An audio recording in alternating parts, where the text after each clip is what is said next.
ত্রিপুরা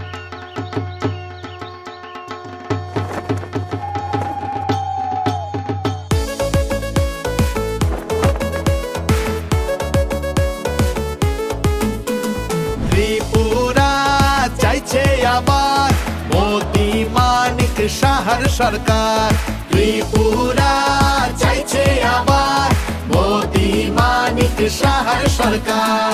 ত্রিপুরা জুড়ে পদ্ম ফুটছে, ঘরে ঘরে আওয়াজ উঠছে, এই সুশাসন চলতে থাক আর সব বাধা ঘুচে যা। ত্রিপুরা চাইছে আবার মোদি মানিক শাহর সরকার।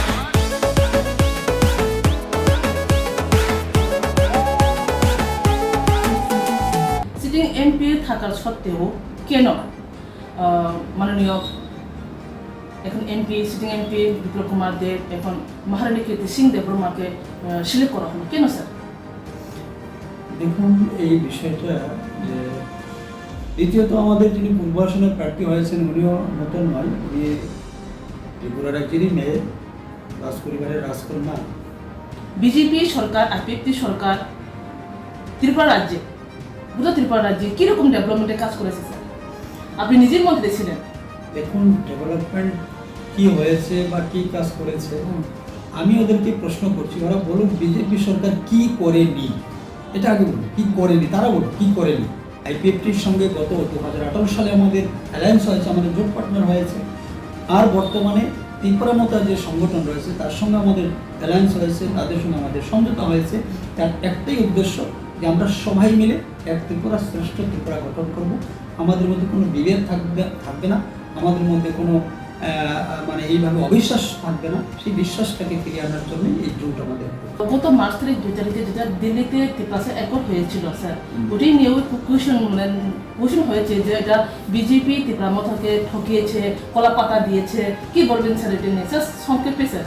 দেখুন, একটা বিষয় যখন হয় না, আপনি যতনতঙ্গ ত্রিপুরানি ত্রিপুরাসা ওয়াংসা যত ওয়াংসা রোগ ত্রিপুরাসা রোগ আর আমি যতনি কমিউনিটির তঙ্গ যতনি সালাগুড়ি যত ধঙ্গ বুড়াবুড়ি সিগলা সিগলি আং কতগুলোনি কতক্ষণনি ভোটরি নাই ত্রিপুরানি ভবিষ্যৎ আং সুনিশ্চিত খাই নাই খুলুমখা খুলুমকা স্রাংসাতি নাইতমাই হাসহানি লোকরম जोंहाय हाय बसकनि लोकसभा चौमानते कोगलाम पान्दावा आसुमा जबखा दिनिने कोगलाम पान्दा साबोबाय आनि देबरा बखा नुगिनो मानखना ब ओंखा 2018 बिसि बीजेपी आईपीएफटी सरकार फाइफुरो एसी हांग्राय मन्त्री ते ताबो सिटिं एमएलए पापिया सरा कन्स्टिट्युएन्सी हाइके बसकनि लोकसभानि प्लानिंग बाहाय बीजेपी सरकार फाइमेनियागुलो त्रिपुरा हासे बमहाय डेभलपमेन्ट सामंतां जाखा अबाहरनि दुदा दुदा इशुरं तैना सोंतिनि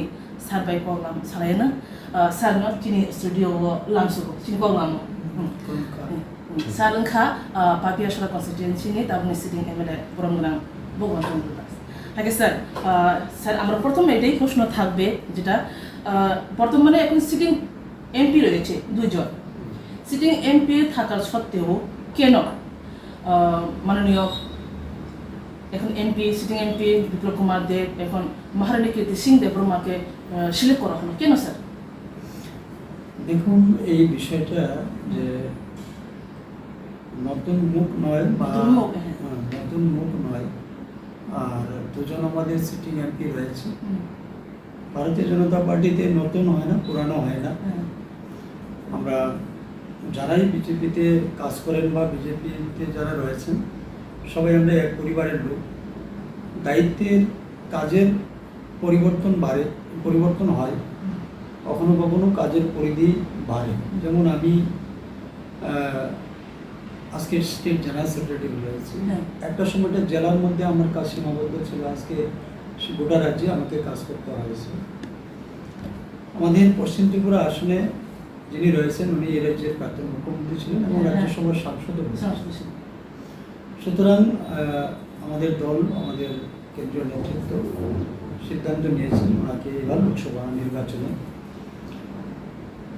দ্বিতীয়ত আমাদের যিনি পূর্বাসনের প্রার্থী হয়েছেন উনিও নতুন নয়, উনি ত্রিপুরা রাজ্যেরই মেয়ে, রাজ পরিবারের রাজকন্যা। তো এসে আমরা গত বিধানসভা ইলেকশনে দেখেছি যে অনেক পরিবর্তন হয়েছে, নতুনদেরকে টিকিট দেওয়া হয়েছে, হ্যাঁ। আমাদের অনেক এমএলএকে টিকিট দেওয়া হয়নি। লোকসভা তো গোটা দেশেই এইভাবে হয়েছে। এটা এমন কোনো নিয়ম নেই যে যারা সবসময় একবার স্ট্যান্ডিং এমপি এমএলএ রয়েছে তাদেরকে দিতে হবে, এমন কোনো কিছু নেই। এটা পরিবর্তন হয় সংগঠনের স্বার্থে, সমাজের স্বার্থে, মানুষের স্বার্থে, বিভিন্ন কারণেই এগুলো হয়ে থাকে। আর এটা শুধু বিজেপিতে না, সব পার্টিতে সেটা হয়। তো পার্টিগত ডিসিশনে এগুলো নেওয়া হয়েছে স্যার, মানে পার্টিগত দিক থেকে এটা এই ডিসিশন নেওয়া হয়েছে। ঠিক আছে।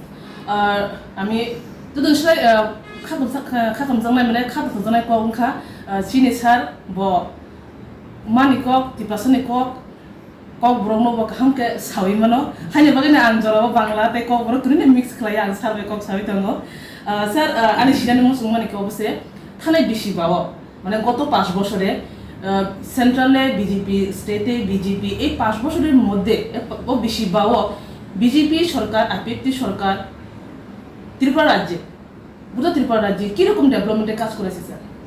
আপনি নিজের মন্ত্রী ছিলেন। দেখুন, ডেভেলপমেন্ট কি হয়েছে বা কি কাজ করেছে, কাজের হিসেব যদি আমি এখানে বসে দিতে চাই আপনার এই চ্যানেলে, এটা অনেক সময় লাগবে, কয়েক ঘন্টা সময় লাগবে। তার থেকে ভালো হবে আমি আপনাদেরকে বলছি, আপনারা যেহেতু সাংবাদিকতা করছেন, সাংবাদিক রয়েছেন, আপনারা একবার মাঠে গিয়ে, গ্রামে গিয়ে, পাহাড়ে গিয়ে আম জনতাকে আপনারা জিজ্ঞাসা করবেন যে কী ধরনের ডেভেলপমেন্ট হয়েছে। আর বিগত দিনে, বিশেষ করে গত 25 বছরে এই রাজ্যের কতটুকু ডেভেলপমেন্ট হয়েছিল, পাবলিক বলবে, সেটা জনতা বলবে, আমাকে বলতে হবে না।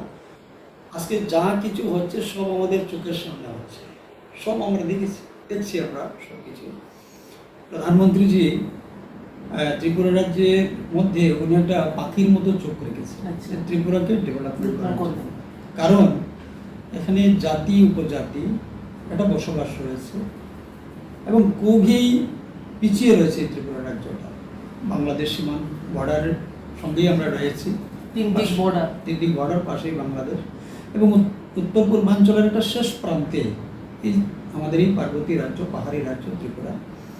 বিগত সরকার যারাই এই রাজ্যে শাসন করেছে, জাতি জনজাতি বা যে প্রত্যেকটা শ্রেণীর মানুষ যারাই রয়েছে আমরা, কোনো ধরনের কোনো নজর তারা রাখেনি। শুধু নির্বাচনের সময় ভোট আর ক্ষমতার দখল, এটাই ছিল তাদের মূল উদ্দেশ্য। আজকের ডেটে অনেক প্রধানমন্ত্রীজি ত্রিপুরার জাতি উপজাতি সকল অংশের মানুষের উন্নয়নের জন্য উনি ভাবছেন এবং উনি কাজ করে যাচ্ছেন। এবং ইনফ্রাস্ট্রাকচার ডেভেলপমেন্ট বলুন আর ইন্ডিভিজুয়াল ডেভেলপমেন্ট বলুন, প্রত্যেকটা পরিবারের আজকে আর্থিক অবস্থার উন্নয়ন হয়েছে, ক্রয় ক্ষমতা বেড়েছে, এটা অস্বীকার করার মতো কিছুই নেই। আমরা আগামী দিনে আরও অনেক দূর এগিয়ে নিয়ে যাব ত্রিপুরাকে মোদীজির সহযোগিতা নিয়ে। এবং আমাদের রাজ্য সরকার, আমাদের মুখ্যমন্ত্রী যিনি আগে ছিলেন বিপ্লব কুমার দেব, উনি অনেক কাজ করে গিয়েছেন। আজকের যিনি মুখ্যমন্ত্রী রয়েছেন উনিও কাজ করার মানসিকতা নিয়ে কাজ করছেন, উনিও অন্য বিভিন্ন ধরনের পরিকল্পনা নিয়েছেন। সুতরাং ডেভেলপমেন্ট আমাদেরকে বলতে হবে না, আজকে পাবলিক বলছে, জনতা বলছে যে ডেভেলপমেন্ট কী হচ্ছে পূর্বের তুলনায় আজকের দিনে, সেটা 100 গুণ যদি বেশি বলি তাহলে আমার মনে হয় ভুল হবে। স্যার, সবসময় অপোজিশন পার্টির মুখে এটাই কথা শোনা যায় যে গত 5 বছরে কি করেছে। অপোজিশন পার্টি এটাই আঙুল তুলে তুলে জিজ্ঞেস করে যে গত বিজেপি আইপিএফ সরকার আসার আগে যেগুলো ডেভেলপমেন্টের কাজ করেছে ওটাগুলো আঙুল দেখিয়ে দেখিয়ে বলেছে যে এবার 5 বছরে কি ডেভেলপমেন্ট করেছে।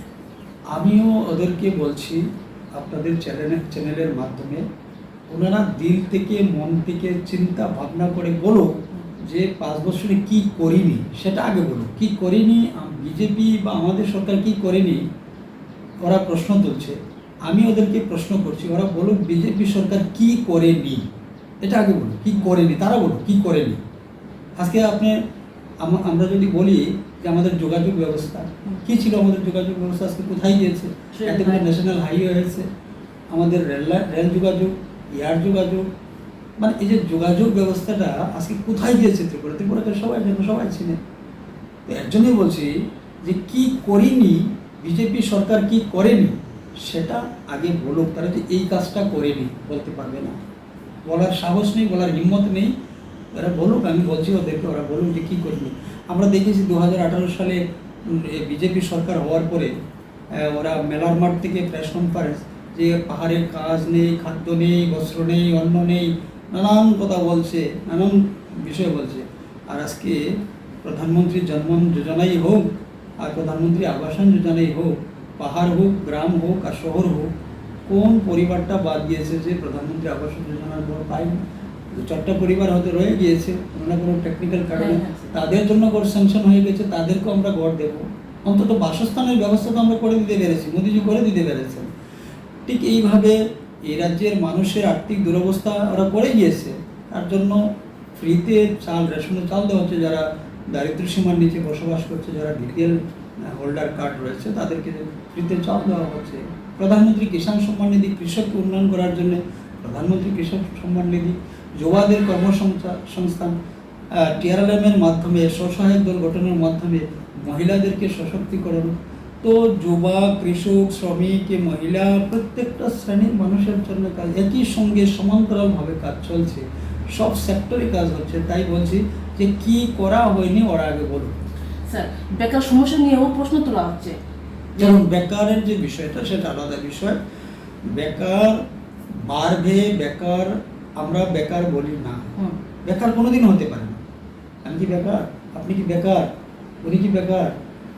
বেকার শব্দটাই ভুল, এটা আমাদের সেই মাথার মধ্যে ওরা ঢুকিয়ে দিয়েছে। বেকার বেকার বেকার বেকার, বেকার কেউ হতে পারে না। আজকে যারা বিজনেস করছে সে কি বেকার? আজকে যারা বিভিন্ন সেক্টরে যারা কাজ করছে, কোম্পানিতে কাজ করছে, তারা কি বেকার? একজন একটা ফ্যাক্টরিতে একজন যদি কাজ করে সে কি বেকার হতে পারে? বেকার না। একজন কৃষক সে কি বেকার? বেকার হতে পারে না। ঠিক আছে, আমাদের জব সিকার প্রত্যাশী রয়েছে, কাজের প্রত্যাশী অনেকে থাকতে পারে, কিন্তু বেকার বলে আমি কিছু করব না, যে আমি একটা সরকারি চাকরি আমার কাছে মুখ্য এবং এটাই আমার শেষ কথা, এটা ভুল না, এটা ভুল কনসেপ্ট। আমি বলবো যে আমাকে যে সবাইকে সরকারি চাকরি দেওয়া, এটা কারোর পক্ষে সম্ভব হবে না। কারণ আমরা দেখেছি 7 লক্ষ বেকার ছিল 2018 সালের আগ পর্যন্ত, শিক্ষিত বেকার ছিল। কেন সেদিন বেকার ছিল? কেন সেদিন বেকারদের কর্মসংস্থান করা হয়নি? এটা কোনো অবস্থায় সম্ভব না। এগুলা বিভ্রান্তিমূলক কথা, এগুলা উস্কানিমূলক কথা আমি বলবো, এবং এদের যে এটা মানে বালক সুলভ কথা আমি বলবো, এটা কোনো অবস্থাতেই পসিবল না। তার জন্য কীভাবে কর্মসংস্থান করা যায়, আমরা এই গত 5 বছরে, 1 বছর আমি বাদ দিলাম, 50,000-এরও অধিক আমরা বিভিন্নভাবে কর্মসংস্থান করে দিয়েছি সরকারিভাবেই, রেগুলার চাকরি হোক আর কন্ট্রাকচুয়াল হোক, আউটসোর্সিং হোক আর ক্যাজুয়াল হোক, দিয়েছি আমরা। বাকি অন্যান্য সেক্টরে, প্রাইভেট সেক্টরে, যেমন আমাদের শ্রম দপ্তর থেকে জব ফেয়ার হয়, আমি অনেকবার জব ফেয়ার করেছি, আমাদের অনেক ছেলেমেয়েরা সেই জব ফেয়ারে অংশগ্রহণ করেছে এবং তাদের কর্মসংস্থান হয়েছে, বড় বড় কোম্পানিতে হয়েছে, আমাদের রাজ্যে বহিরাজ্যে হয়েছে। তো আজকে বিভিন্নভাবে কর্মসংস্থান, বিভিন্ন ডিপার্টমেন্টের মাধ্যমে কর্মসংস্থান করে দেওয়া হচ্ছে। সরকারি চাকরিটাই শেষ কথা নয়, এটা এগুলা মানে ভ্রান্তি ছড়ানির মতো একটা অভিযোগ আমি বলবো। স্যার, এবারে Lok Sabha election, BJP, Tripura IPFT, তিনটা সংস্থা, তিনটা সংগঠন যে পার্টির পলিটিক্যাল পার্টি একত্রিত হয়ে সামনে লোকসভা লড়াই করতে যাচ্ছে। স্যার, কীরকম এক্সাইটমেন্ট, পাবলিকের রিয়াকশন কীরকম স্যার আপনার যত ক্যাম্পিং করতে যাবে? আমি যদি বিষয়টাকে একদম যদি আমরা একটু অন্যভাবে যদি দেখি, এই রাজ্যে পাহাড়ি বাঙালি মানে এই তো দুটো মেরুতেই বিভক্ত আমরা রয়েছি। আজকে বারবার পাহাড় থেকে বিভিন্ন ধরনের বিভিন্ন সংগঠনের মাধ্যমে ডিমান্ড আসছে, বিভিন্ন ধরনের ডিমান্ড আসছে, এবং তার সেই ডিমান্ড ফুলফিল করার জন্য আন্দোলন হচ্ছে। এবং ধীরে ধীরে আমরা যেটা লক্ষ্য করেছি যে ত্রিপুরা রাজ্যের জাতি উপজাতির মধ্যে একটা অবিশ্বাসের পরিস্থিতি তৈরি হয়েছিল, সেটা আমরা অস্বীকার করতে পারবো না। আর এটা শুরুয়াতটা আমরা যদি সেই 1980 সন ধরি, সেখান থেকেই কিন্তু একটা শুরুয়াত হয়েছিল। এবং সেই দিন এই রাজ্যের ক্ষমতায় কারা ছিল আমরা জানি, যে এই যে মান্দাই থেকে এই যে এত বড় একটা ভাতৃঘাতী দাঙ্গা আমি বলবো, যে ভাইয়ের মধ্যে একটা লড়াই হয়ে গিয়েছিল, আর সেখান থেকে একটা অবিশ্বাসের বাতাবরণ তৈরি হয়েছে। তো একদিকে হচ্ছে যে জাতি জনজাতির মধ্যে একটা অবিশ্বাসের বাতাবরণ, সেটা দিন দিন সেটা বেড়ে চলছে।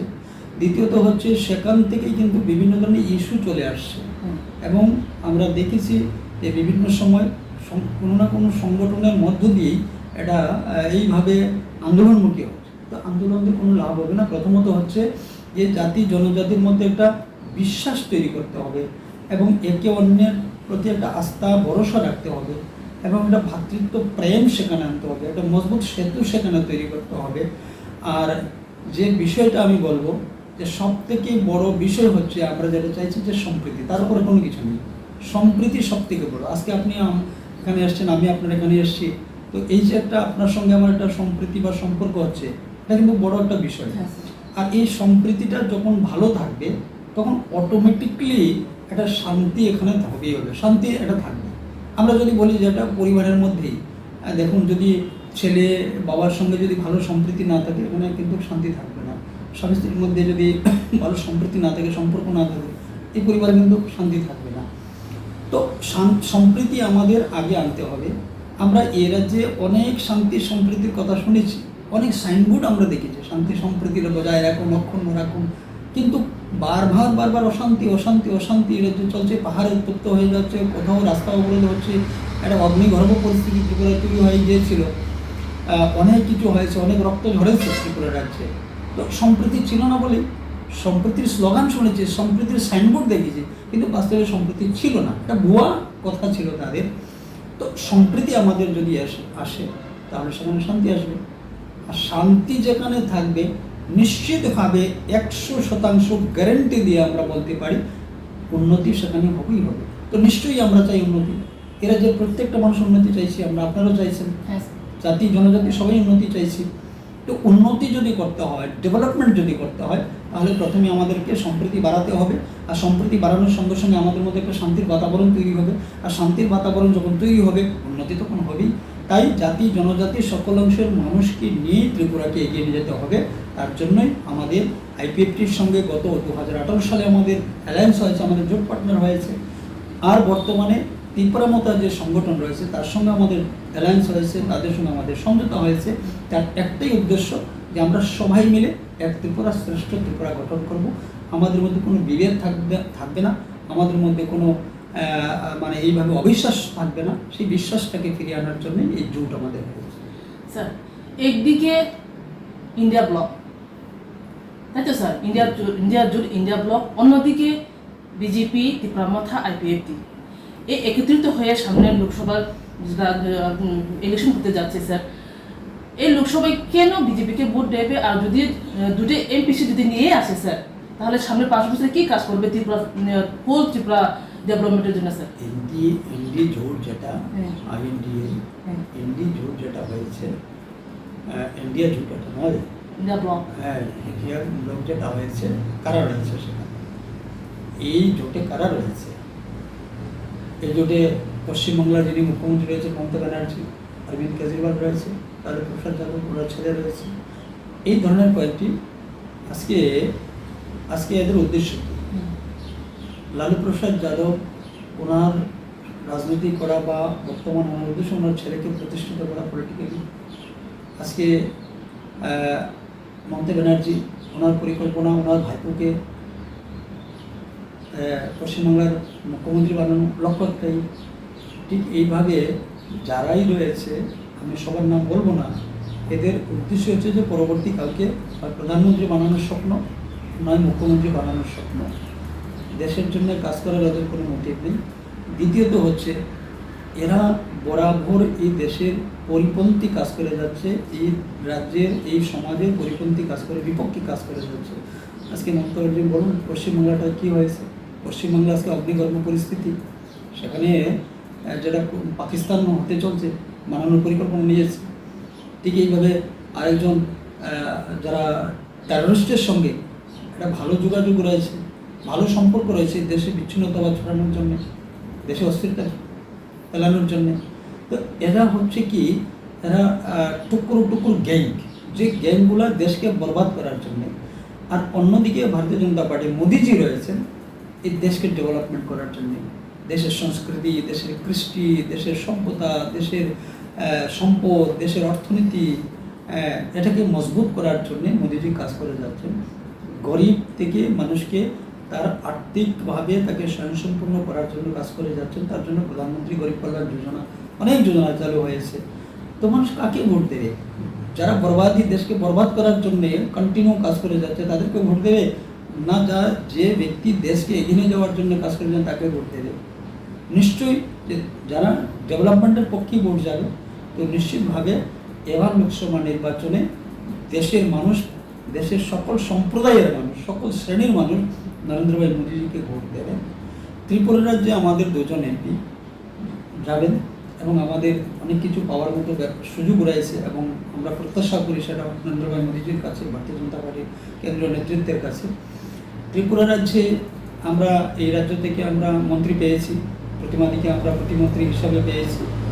উনি কাজ করেছেন, ত্রিপুরারই মেয়ে, সবার ঘরের মেয়ের মতো কাজ করে গিয়েছেন। আমরা রেবতী মন্ত্রীপুরা ওনাকে পেয়েছি, উনিও সারা রাজ্য ওনার ঘুরে বেড়াচ্ছেন, চষে বেড়াচ্ছেন, পাহাড় সমতল ওনারা কাজ করার মানসিকতা নিয়ে আসেন এবং কাজ করেছেন। তো আমাদের এই রাজ্য থেকে 2 জন এমপি যাওয়া মানে মোদিজির আরও আশীর্বাদ আমরা পাবো এবং রাজ্যের আরও উন্নয়ন ঘটবে। তার কারণে আমি বিজেপিকে ভোট দেব। স্যার আরেকটা কোশ্চেন আমি এড করছি স্যার। গত মার্চ 2 তারিখে যেটা দিল্লিতে ত্রিপ্রাসে অ্যাকর্ড হয়েছিল স্যার, ওটাই নিয়ে কোশ্চেন হয়েছে যে এটা বিজেপি ত্রিপুরামথাকে ঠকিয়েছে, কলা পাতা দিয়েছে। কি বলবেন স্যার এটা নিয়ে? স্যার সংক্ষেপে স্যার। দেখুন, একটা বিষয় যখন হয় না, আপনি এখানে একটা বিল্ডিং তৈরি করুন না, একটা বিল্ডিং তৈরি করুন, দেখবেন একজন আরে বিল্ডিংটা যদি এই উত্তর দিকে না হয় দক্ষিণ দিকে যদি হতো তাহলে ভালো হতো, যুক্তি দেখাবে সে। আরেকজন বলবে না আরে ঘরটা যদি হাইটটা আর একটু বেশি হতো, আরেকজন যদি বলতো আর না ঘরটা এই যদি হতো। এই যে কোনো বিষয়ে তার মানে কথা বলার লোক থাকবেই, বলবেই সেটা, কারণ এটা আমাদের একটা ধর্ম রয়েছে, কিছু লোকের সেটা একটা ধর্ম রয়েছে। সে কলা পাতা না আম পাতা না বেল পাতা, এটা ত্রিপুরামতা জানে, ভারতীয় জনতা পার্টি জানে। ত্রিপুরামতা যে ডিমান্ড রয়েছে সেটা সঠিক ডিমান্ড, আমরা অস্বীকার করবো না। আর ত্রিপুরা রাজ্যে আমি আগেই বলেছি শান্তির জন্যে, ত্রিপুরা রাজ্যের জাতি জনজাতির মধ্যে সেতুকে আরও মজবুত করার জন্যে এই স্বাক্ষর হয়েছে, এটাই মূল বিষয়। স্যার আমি শেষের দিকে যাব। সামনে লোকসভার যেটার জন্য তো অনেকগুলো ক্যাম্পিং হয়ে গেছে স্যার, এই পরিস্থিতিতে এসে ত্রিপুরাবাসীকে কি মেসেজ দিতে চাইবেন স্যার? লাস্ট কোশ্চেন এটাই। দেখুন, আমি এটাই বলবো, ত্রিপুরা রাজ্যে আমাদের 2টি লোকসভা আসন রয়েছে এবং 2টি লোকসভা আসনে ভারতীয় জনতা পার্টির সিম্বলে আমাদের প্রার্থী রয়েছে। তো এই ত্রিপুরা আমরা চাই না আর সেই দিন ফিরে দেখতে, বিগত দিনকে আর ফিরে দেখতে চাই না। আমরা সবাই ত্রিপুরা রাজ্যের উন্নয়ন চাই। আমাদের পরবর্তী প্রজন্ম যারা নিউ জেনারেশন, এরা যেন একটা ভালো জায়গাতে থাকতে পারে, এদের ভবিষ্যৎ যেন সুনিশ্চিত হয়, তার জন্য একমাত্র রাস্তা, একমাত্র ভরসা নরেন্দ্র ভাই মোদিজি, ভারতীয় জনতা পার্টি। অতএব আমি জাতি জনজাতি, শ্রমিক, কৃষক, ছাত্র, যুবা যারাই রয়েছে সবার কাছে আমি সেই আপিল রাখবো, আগামী 19 তারিখে পশ্চিম ত্রিপুরায় ভোট হবে। আমরা সবাই ইভিএমে পদ্মফুল চিহ্নে ভোট দিয়ে নরেন্দ্র ভাই মোদিজিকে আমরা আশীর্বাদ করব। আর পশ্চিম পূর্ব ত্রিপুরা আসনে আমাদের 26 তারিখে নির্বাচন রয়েছে, ভোট হবে। সেখানকার যারা ভোটার আমরা রয়েছি, আমরাও সেই ইভিএমে পদ্মফুল চিহ্নে ভোট দিয়ে আমরা নরেন্দ্র ভাই মোদির কাছে পাঠাবো, ওনাকে আশীর্বাদ করব। একমাত্র ত্রিপুরার উন্নয়নের জন্যে, ত্রিপুরার মানুষের ভবিষ্যৎ সুনিশ্চিত করার জন্যে এই আপিল আমি রাখবো সবার কাছে। হাকে লোকরা মুগিমান খানা স্যার ববন্তন রাজবিনী বিস্কান লোকসভা চমনতি তাম মেসেজ রেখা সরকার অসংখ্য ধন্যবাদ স্যার, আপনি সময় দিয়েছেন। স্যার কবর ব্রেক হামকে সাউই মানো স্যার কি স্যার গেছে স্যার ফাইনাল কবর সাচ্ছি মেসেজ রেখা স্যার ফাইনাল লোকসভা ইলেকশনও ত্রিপুরানি যতন ভোটার তঙ্গ চুং চুং পদ্মফুলনি পদ্মকুমনি আং ভোট রেনাই ফাইনাই দিননি ত্রিপুরানি আরও স্ট্রং আরও মজবুত খাইনাই আং সব মিলে মিলে আং লোক ডেভেলপমেন্ট খাইনাই আং যতন তঙ্গ ত্রিপুরানি তিপ্রাসা ওয়াংসা যত অনসার হোক ত্রিপুরাসার হোক আরও আমি যতনি কমিউনিটি দङ যতনি সালাগুড়ি যত দङ বুড়াবুড়ি सिग्ला सिग्लि आं पद्मगुलनि पद्मकुमनि बद्रिनाय त्रिपुरानि भबिष्यत आं सुनिश्चित खायनाय खुलुमखा खुलुमखा सर बिलेकरा हामबाय हाके लोकरनो नगिमन खना सर बांग्ला को ते को बरक कनिबाय नबो मेसेज रेखा को तुन रेखा लोकरनो बागे बिस्कान लोकसभा चंमानि बागे हाके खालोगनाय तमन बागे लोकरनो हाय हाय हामाय माया फरो बिस्कान सला संकुबनि बरक बाय हाय हाय बिस्कान लोकसभा चंमन नति संको लामा आसु लाफिनाय खालोगनाय तमन बागे हासे हाने लोकरनो तो हामबाय ते चिबाया फ्रो तिनि को लाम अरनो थाकासिमन हामबाय